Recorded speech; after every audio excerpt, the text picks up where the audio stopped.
Hi guys! Welcome to our mini vlog. Ayan, so for today's video, papunta ngayon kami ng Baguio City.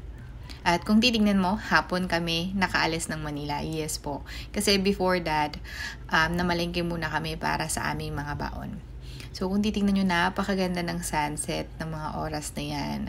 At kami ay nasa NLEX pa lang papunta ng Baguio.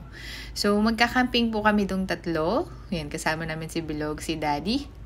At susubukan namin mag-camping. This is our first time na mag-camping. Dati kasi may mga kasama kaming joiners. So fast forward, ayan.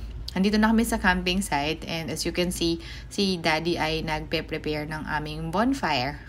Actually, yung mga oras na yan, masyado nang late. It's around 11 PM na ng gabi. It's almost midnight.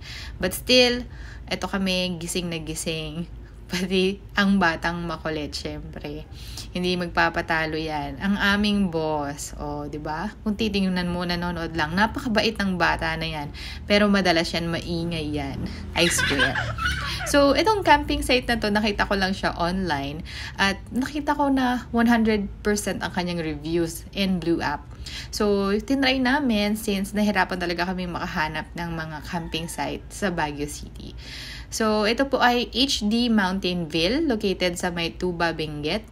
Nasa Marcos Highway lang siya. From Marcos Highway, it takes 5 minutes lang from the Marcos Highway. Ayan. So, yun yung aming bonfire setup. May effect na slow-mo. And moving forward, umaga na po.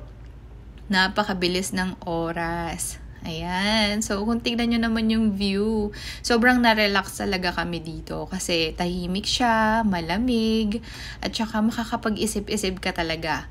Makakapag-unwind ka. At syempre, gising ako, sila tulog pa din.